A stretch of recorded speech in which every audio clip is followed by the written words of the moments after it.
Hola queridos seguidores, me complace volverlos a saludar por este medio. Reconozco que los tengo abandonados, pero aquí estamos de regreso. Como podemos aquí contemplar en el entorno, hay un ambiente tormentoso, pero agradable a la vez, y sobre todo este mensaje con claridad y precisión para todos ustedes. El Señor nos acompañe y nos guíe también en este momento. Señor, danos siempre de tu agua. Es la reflexión en torno al domingo 15 del tiempo ordinario.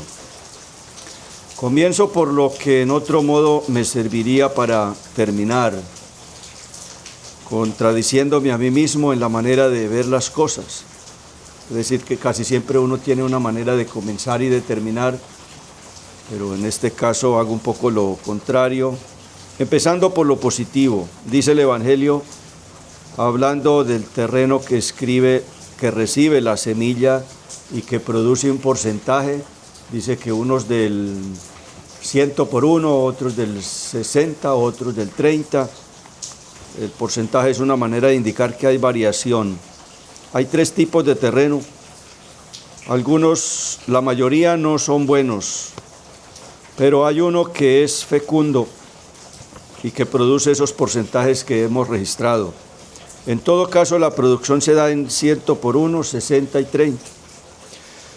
Esto aludiendo a las distintas capacidades de cada uno. Siempre me surge esa idea cuando escucho este texto, que se refiere como a las capacidades de cada uno, pero dando lo máximo de cada uno. No es haciendo un poquito, pudiendo hacer mucho más, sino esforzándose todo lo posible para producir lo más que se pueda. Ese es el porcentaje, ese es el 30 o el 60 o el 100. En todo caso, el comunismo, nada posible, y por eso mismo en ningún lugar posible, a no ser en la mente ideologizada, lo cual sigue siendo inútil. Así exista en esa mente, sigue siendo inútil el comunismo, es decir, como si no existiera. En esos tal vez 2 versículos del Evangelio está expresado el sentido positivo de la parábola de San Mateo, capítulo 13. Entonces la idea central es que el reino de Dios, aunque no parezca, se realiza y siempre crece, siempre es posible. Esto es lo que digo que puede ser conclusión, pero yo lo estoy utilizando al comienzo. Este es el principal motivo de la esperanza y de seguir hablando y de seguir batallando en la vida. Con esta parte del texto evangélico están en consonancia las palabras también de San Pablo que encontramos en la segunda lectura y en la carta a los Romanos, capítulo 8, y que son las siguientes palabras: los sufrimientos de esta vida no pueden compararse con la gloria que un día se manifestará en nosotros. El pesimismo que surge en el proceso del cultivo y de la espera de la cosecha, que es muy real en la vida y que causa mucho temor, de la pérdida del trabajo, de los recursos, de muchas posibilidades. Siempre hay el riesgo de perder y eso causa temor. Es entendible. Esto causa miedo. El miedo y el temor se relacionan también con la esperanza y con el no ver cumplidas las promesas en la vida, porque se piensa que después de la muerte ya nada tiene sentido. Es decir, propiamente no hay esperanza, sino más bien reina el temor, la incertidumbre, pero ahí es donde estamos llamados a la virtud de la esperanza y de la fe. Pero es que algunos han optado oficialmente, abiertamente, completamente por esa posición, por decir que no será posible nada después de la muerte. Así se da en una decisión de alguien que piensa en el nivel intelectual, por ejemplo. Se estudia tanto que se complica el sentido de la vida y no se llega a lo verdadero. Y en un nivel muy alto de instrucción, pero en la vida práctica se da lo mismo en aquel que sufre mucho por culpa propia o por culpa de otros, como es la mayoría de los casos. El hombre piensa que si hay solución al sufrimiento debería de haberlo aquí. Cuando yo estoy sufriendo debería de haber algo que me alivie y me solucione el sufrimiento. Eso sería lo más útil, pero a veces no es así. Y hay que seguir reflexionando acerca de las razones de esto, porque hay otras implicaciones, hay otro sentido, hay otro valor adicional, y tal vez sea el mejor valor, a pesar de que no lo encuentre tan fácil y de primera. El hombre piensa que si hay solución al sufrimiento, debería de haberlo cuando se sufre justamente, o cuando se ha sufrido ya bastante o un tiempo. Es interesante pensar que cuando pierdo algo material y siguiendo el sentido de la cosecha, puedo intentar de nuevo, o puedo cambiar de actividad o por algo de mayor garantía, que sea más seguro. Pierdo una cosecha en un año y entonces me puedo recuperar en el siguiente, ¿cierto? Puedo cambiar y puedo ganar. Pero en el sentido de la vida tengo que tener cuidado, porque llega un momento y se reunirán unas circunstancias en las que ya no me es permitido optar por otra cosa, sino que ya se me pasó la vida. Es el final de la vida propiamente, que tengo que tener en la mira, tengo que decir, hacia allá voy definitivamente, que no sea una sorpresa cuando llegue y no esté listo y no lo haya entendido y no me haya preparado para eso. Bueno, ahí sí está complicado porque se me pasó el tiempo, ya no tengo más vida. Comenzando lo hice con el sentido positivo, y justamente es para que aprovechemos el tiempo, que es la posibilidad que Dios me da. No hay que prolongarlo demasiado, no hay que perder tantas oportunidades. Aquí hay un temor que es sano, es decir, hoy tengo que estar preocupado, pero ese temor es sano porque me ayuda a crecer y avanzar. Si no temo, entonces me voy a pasar los días inojuiciosamente. Voy a seguir perdido, voy a seguir desperdiciando la oportunidad de la vida. Entonces el temor tiene un sentido positivo y bueno que hay que aprovechar. Aquí hay temor que es sano. Quien no tiene este tipo de temor se convencerá que está bien, seguirá falsamente seguro de que todo funciona, y así puede perder el objetivo principal por demasiada confianza en sí mismo. Y puedo poner mi atención en otra situación, en otro ser, en una criatura que es falsa e insegura, o al menos que es inútil para el principal objetivo de mi vida. Aquello de que el reino crece sobre todo pronóstico me invita a no descuidarme y me exhorta a aprovechar el momento que aún tengo, es decir, a ser un hombre de fe y de esperanza, no a quejarme porque es poco o porque no es como yo quiero. La vida transcurre a veces en el lamento de que sí, de que no debería, y de que así no es, y de que así no me gusta, y se me pasa y se me pierde todo. Lo importante es que aún hay una posibilidad y puedo rehacer mi vida. También en mi reflexión quiero anotar que hay que pensar en dos tipos de terreno que significan el tipo de persona que soy, el tipo de creyente que soy. Con seguridad me encuentro identificado con uno de esos, de los que aparecen en la palabra, en la parábola, San Mateo 13. El no entendimiento es el primero, los que no entienden, es esa clase de terreno que no produce, que no es apto para la cosecha. Ese es el primer tipo de terreno. Los que no entienden están ahí. Le llega el diablo y le arrebata lo sembrado en su corazón. Han recibido la semilla, pero llega el diablo y la arrebata. Esto es lo que significan los granos que caen a lo largo del camino. Este es el grupo de los que no entienden. Hay una facultad aquí muy importante mencionada, y es el entendimiento, que lo relacionamos con esta parte de nuestra humanidad. Y la palabra de Dios, el reino de Dios es para entenderlo y para comprenderlo.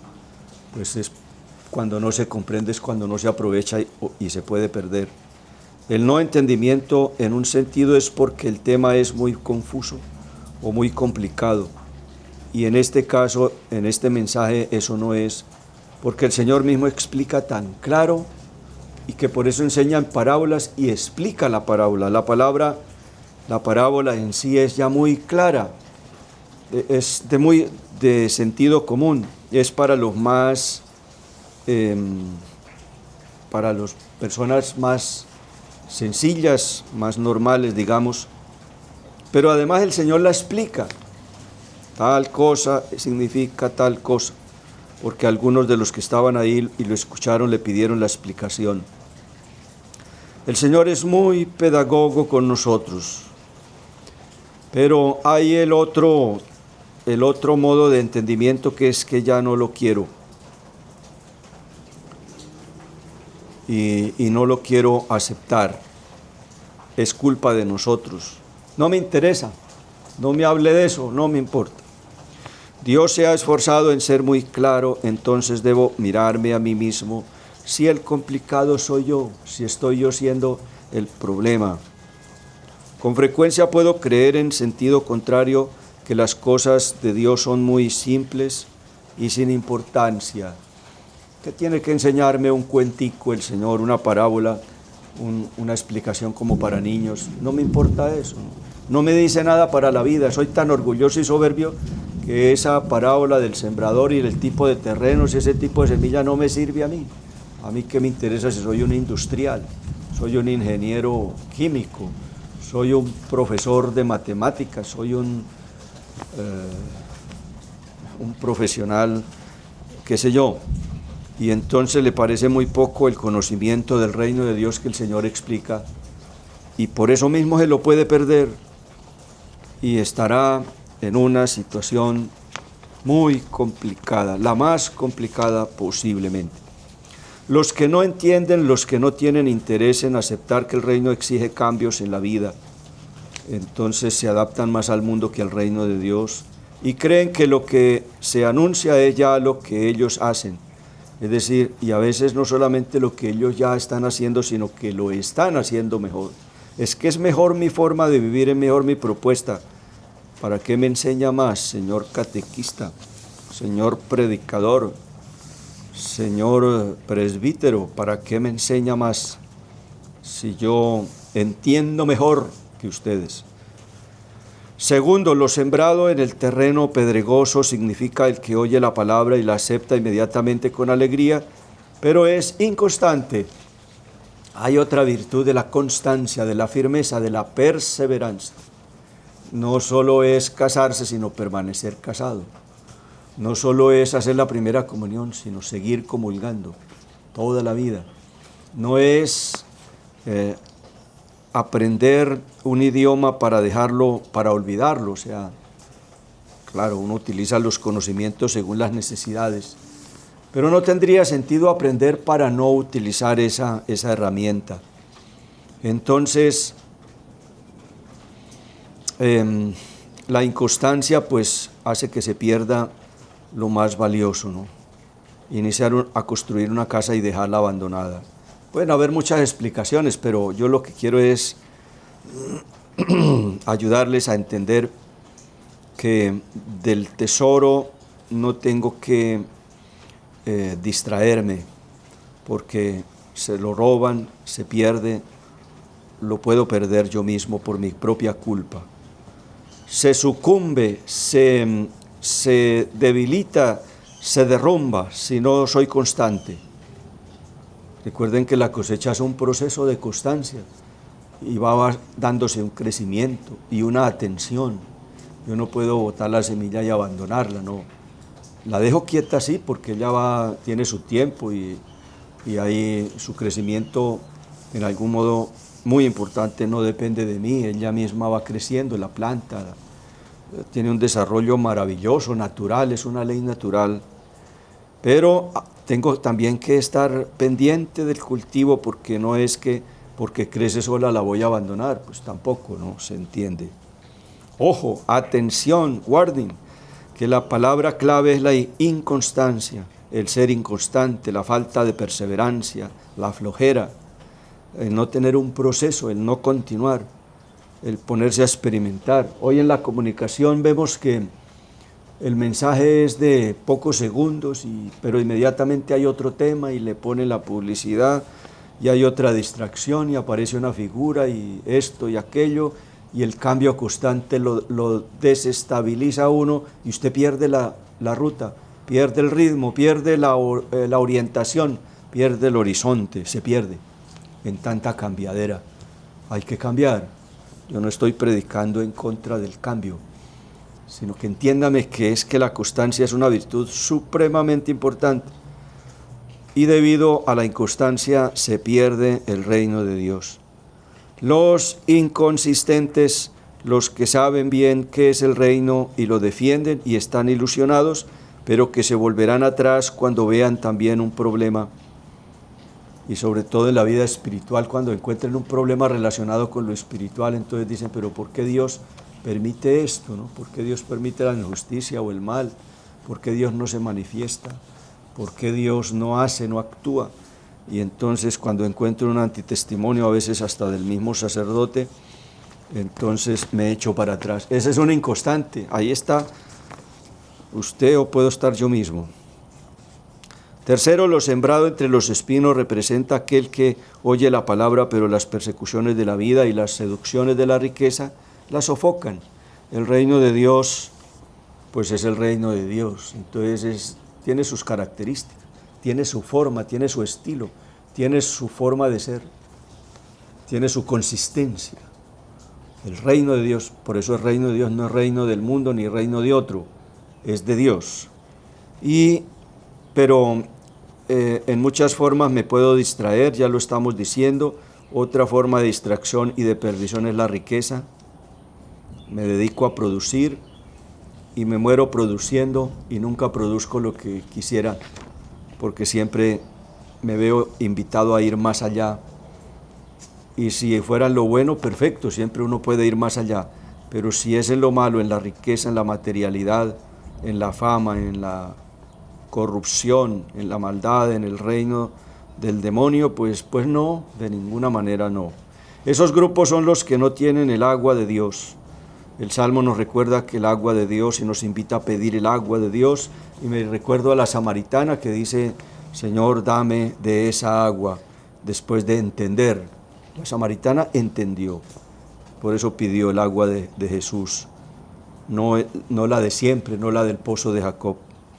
La palabra da fruto en aquellos que la reciben sinceramente. ¿Qué grado de atención le doy o le damos a la palabra de Dios? Repitamos, Señor, danos siempre de tu agua. Esto, como les digo, me recuerda el texto de Juan 4, la samaritana, que invito a leer en otro momento. Yo quiero dejar pasar, no quiero dejar pasar en esta oportunidad otro sentido que tiene la palabra de Dios. Y es que ella lleva a la acción perfecta. ¿Qué es esto? Pues me refiero al sacramento y exactamente a la Eucaristía. Lleva a la acción perfecta y me refiero al sacramento y concretamente al sacramento de la Eucaristía. Por eso en la liturgia de la palabra se proclama antes, pero después viene la liturgia de la Eucaristía, de la ambón, es decir, del lugar de donde se lee y donde se predica, es el lugar por excelencia. Puedo revolcarme en el piso en otro modo, irme para otra parte, como muy buen expositor, muy buen profesor, pero el lugar por excelencia de la predicación es el ambón. Y de ahí pasamos al altar, donde será la liturgia de la Eucaristía. Los avisos. Bueno, la liturgia de la Eucaristía que va hasta la oración poscomunión, es decir, la oración inmediatamente después de la comunión, que prácticamente ya ahí es el final de la misa, ya es la bendición final y el envío pero a veces pues recibimos una información al final que es un añadijo, algo que se añade, esa información que se da, pero eso no es parte fundamental de la misa. Entonces lo que estoy diciendo es que todo lleva a la comunión es el culmen. Y ahí prácticamente ya con una oración y la despedida ya se termina toda la celebración eucarística, indicando que la comunión es el culmen, que es lo más importante. Se comienza con una preparación para llegar hasta allá. Y no se podría, sería ilógico comenzar lo contrario. En este caso es porque tiene su orden, esa es su armonía. Aunque tenga que oír, lo mejor es alimentarme. La palabra se oye o se ve porque es leída. Si la leo, la veo. Si es proclamada, la escucho. Pero aunque tenga que oír, lo mejor es alimentarme. Pero la Eucaristía es alimento, por eso es pan, por eso la comunión es comestible. El Señor quiere que nos alimentemos. Si no pudiera oír, basta con alimentarme. Oír es algo previo, pero cuando comulgo recibo lo esencial. El alimento tiene más sentido como comida y no tanto como contenido audible, o como algo que puedo escuchar o que puedo leer. Puedo dejar de oír o de leer, pero no puedo dejar de comer, porque muero. La comunión es comida. Un ciego puede vivir, un sordo puede vivir, pero si una persona no se alimenta, muere. Por eso la Eucaristía es más alimento.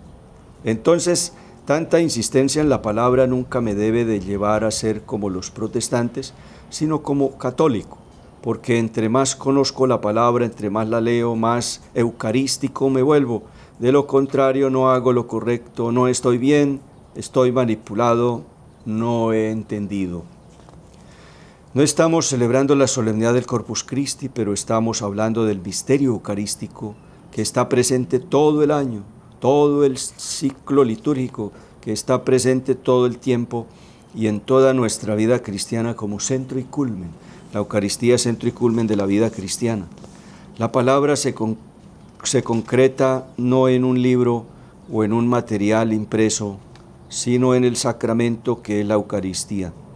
Recuerde que la impresión, la escritura, la tinta, las hojas, los libros son muchos y se puede poner lo bueno y lo malo ahí, pero en cambio la Eucaristía no se puede poner de ninguna manera, es en el sacramento de la Eucaristía, es en la liturgia, no tiene otra forma.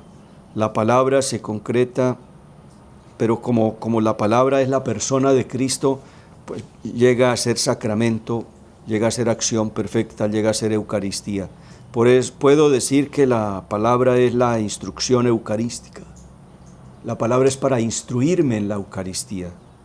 Siempre confiésense y no dejen de comulgar por cualquier cosa. Que dejemos de comulgar cuando el desgaste físico o el bloqueo del sistema digestivo nos lo impida. Llegará algún momento en el que no podemos comulgar, pero ya hemos comulgado siempre que hemos podido. Aquel terreno bueno que produce 100 o 60 o 30 es porque es el terreno eucarístico, es una vida eucarística, es porque es la vida eucarística. Pues bueno, siempre me parece interesante esta temática. Espero que también lo haya sido y lo sea siempre para ustedes. Bendito sea el nombre del Señor, ahora y por siempre. Bendito, alabado y adorado sea Jesucristo en el santísimo sacramento del altar, sea para siempre bendito, alabado y adorado. Dios les bendiga.